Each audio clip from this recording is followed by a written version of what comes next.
is not getting up. Big left hook to the body. You can see the look on Vergil Ortiz's face when he landed. First round stoppage by Vergil Ortiz. I expected this was going to be an early stoppage. Left hook to the body, and he was digging it in there too.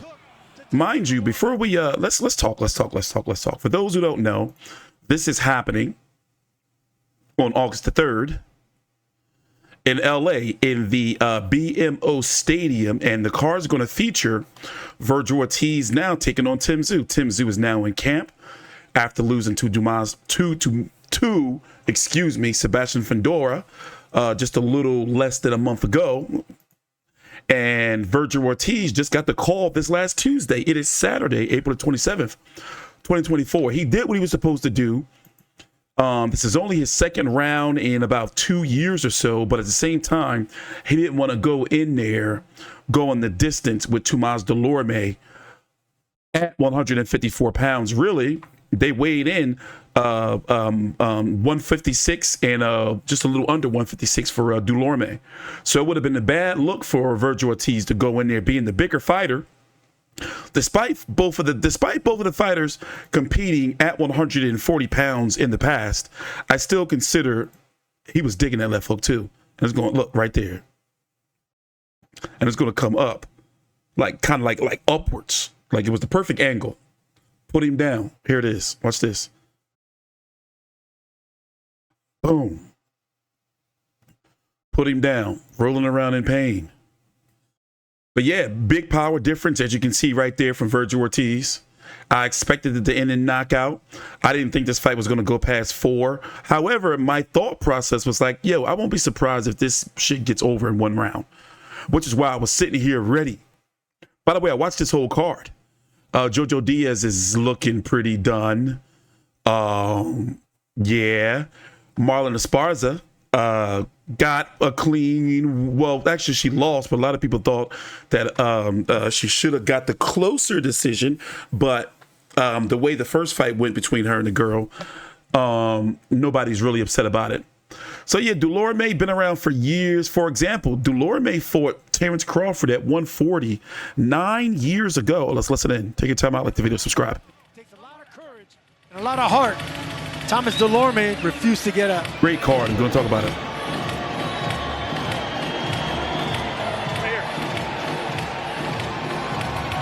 A tough night for Thomas Dulorme.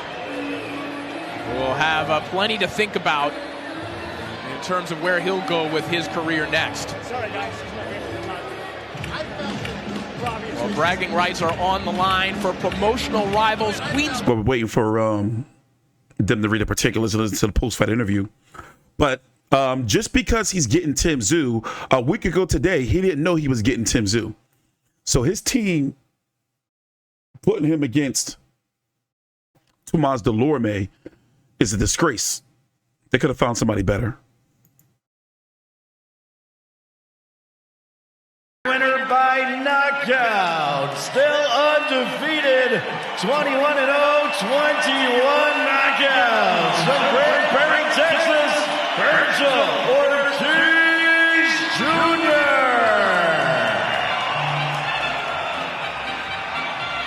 Tim Tszyu's in camp. Long camp he's in. He's starting. Take a look back at the fight highlights. There's no highlights. And we might as well play the whole fight through once again here, Sergio. Might as well. I mean, it didn't last long. We know. Well, we're not going to listen to that. We're going to wait for the post-fight interview. So this card on August the 3rd, which was announced this last Wednesday, is going to feature Terence Crawford taking on Israil Madrimov for the 154-pound title. I did a whole deep dive on this fight. Very, very good fight. Very tough challenge for Bud Crawford. Cruz at 140 defending his WBA 140-pound title against Jose Valenzuela, who also got the late call for this card. He was supposed to fight Edwin De Los Santos on the undercard of Tank Davis versus Frank Martin on June the 15th. And, of course, the fight we're talking about now. Let's listen in. Vergil, congratulations. 2 fights this year, 2 wins, and you don't get out of the first round in either of them. I know you were hoping to get some rounds in this fight, but you got to be happy with that performance. I'm very happy with my performance. It was a very calculated shot. You know, he was coming with everything. I could feel it behind his jab, his hooks. But, you know, I'm more than just power. People think I'm just power. I'm a truck. This truck is thinking over here. So walk me through the setup then for that shot, because it was a little bit of a back and forth round early on. Then you just landed a picture-perfect body shot. You know, it's just, I can't really explain it in words. I just feel it. And when the time came, I just know. I just feel it. I know when it's here. You landed that punch, and you saw a big smile on your face right when it landed. Do you know when you land a shot like that, that the fight's over? I know it's over. You know, I heard him make a sound, and the way he fell, you know, it was just, it was a wrap. I knew it was over right then and there. You got a lot of familiarity with Thomas Dulorme. I've sparred with him before, 24 rounds or so. Did that help you in any way in preparing for this fight? Fans. Not really. I mean, we sparred like 7 years ago. You know, a lot's changed. You know, that was like two weight divisions ago. I was a little kid. You know, I had just graduated high school. You know, no, it was. I mean, it's an honor to share the ring with him. You know, back then I didn't know I was going to fight him in a real fight. But you know, it's funny how life comes around. This is your second fight back working with Robert Garcia, and you told us this week that working without him, you just felt something was missing. Do you feel like you've got that something back? Of course, you know, I feel like everything is where it needs to be. Everything's in place, and you know, we're ready to face the top dogs. Well, that leads me to the next question. You know what's coming next. A big matchup, August 3rd, against Tim Tszyu, who was arguably the top guy at 154 before that loss to Sebastian Fundora. How are you feeling about that matchup? Hey, Tim, man, I know you're watching this fight right now. I'm ready for you, man. We're ready. Let's get ready for World War III. Let's put on the best show for these folks, all right? This will be just your third fight at 154. Tim is a long-time guy in that weight class. Why do you feel this is the right time for it? I just want to fight the best. I don't care if it's the right time or not. I just want to fight the best. You know, people are saying, people are judging my opponent selection. I don't select the opponents. They put them in front of me, I take them out. That's all I have to do. That's my job. And I'm going to take everybody out that they put in front of me. So this has been some of the most polite trash talk I've ever seen between you two guys. Any last message for Tim before August 3rd? Not really. No, I don't have a message. I wasn't thinking about anything, so nah, we're good. We're good over here. Congratulations, Vergil. Thank you. Guys. I mean, so let me go ahead and say this. Tomas Dulorme is not a good barometer on how to measure how he would do against Tim Tszyu. As you can see here, there's his team. There are Gomez, De La Hoya, it's Pop. As you can see here, it's not a good barometer because look at his resume. 26-7-1 with 17 KOs. Look. So let's do it this way. Since losing to Terence Crawford back in 2015, just 1 week over 9 years ago. By the way, here's the card, how it's been going so far. Main event, Jose Ramirez versus Francis Barthélemy. Just ill. So since losing to Terence Crawford, being stopped back in 2015, it's April the 27th, 2024. He is 1, 2, 3, 4, 5, 6, 7, 8, 9, 10, 11. He's had 11 fights. And he is 1, 2, 3, 4, 6, and 1. 4, 6, and 1 now in his last 11 fights.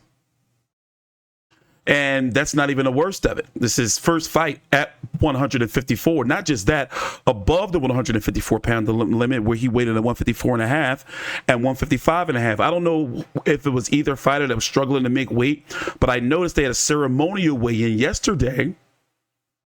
I really believe that this fight was meant to take place at 154. But whatever, you know, Vergil Ortiz has been having some issues. That's been the reason why he's been inactive. 21-0 with 21 KOs stopped everybody. But of course, you're going to say, well, Tim Tszyu's the bigger fighter. As you can see, spent a lot of time, started his career at 140. Didn't get a chance to win a belt at 140 before moving up to 147. He got the WBA gold. The WBA tried to make that a title, like a royal title, but it's not. And it's being circulated around that him and Tim Tszyu are going to fight for the WBA interim title, which will make him the mandatory challenger for the winner of Terence Crawford and Israil Madrimov. So let me break it down for you, the 154-pound division. Let me break it down. So, and this is the words from Bud Crawford. So, Bud Crawford Madrimov are going to be for the WBA Super and the WBO Interim. Sebastian Fundora has to fight the winner or drop the WBO, meaning the winner of Israil Madrimov versus Crawford is going to have a chance to fight for the WBA, the WBO, and the WBC if Fundora decides to fight the winner. Or the winner will be elevated to the WBO and have the WBA and WBO because Fundora will be stripped. So Vergil Ortiz can get in the mix because, let's say, for example, if there's 2 belts on the line, the WB, let's say Fundora drops the belt, boom. Crawford, and let's say in a perfect world, I guess, for Terence Crawford, no disrespect to Madrimov, in a perfect world for Terence Crawford, he beats Madrimov, gets the WBA, Fundora doesn't fight him, the WBO, whoever wins between Tim Tszyu and Vergil Ortiz gets to fight Terence Crawford at the very end of this year, or maybe like December, or maybe January of next year. And then go back around and try to get that belt from Sebastian Fundora. But what we're waiting on is what's going to happen with Bakram or Murtazaliev, the IBF. That belt is highly coveted, and Lubin is in line for that. So the key factors right now is we have to wait and see what Fundora is going to do when he's eligible to fight. And that's going to be sometime at the end of this year, November. That's what Samson Lukovic said. Fundora was offered the Crawford fight, but his manager, Samson Lukovic, said, Fundora needs time to heal. Now, remember, they tried to shoehorn Errol Spence into that, but we're not going to get too far down the trough. We already talked about that.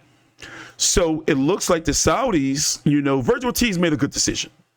Because with the way things are right now, him competing at 154 pounds, jump right into the fire. And also, both of them have, for example, Vergil Ortiz has only had 2 rounds.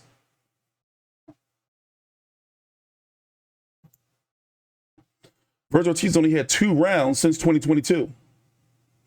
To whereas Tim Tszyu's been active and coming off of it's not a war, but coming off a very tough fight against Sebastian Fundora, we got the cut. It's no secret that the cut affected his performance. I would have picked him to beat Fundora if it wasn't for the cut. And he's coming off the first loss of his career, so it's a very good storyline. But overall, this card, it's phenomenal. It's going to be in LA. Where's it at? It's going to be in LA in the BMO Stadium, which seats about 23,000 plus.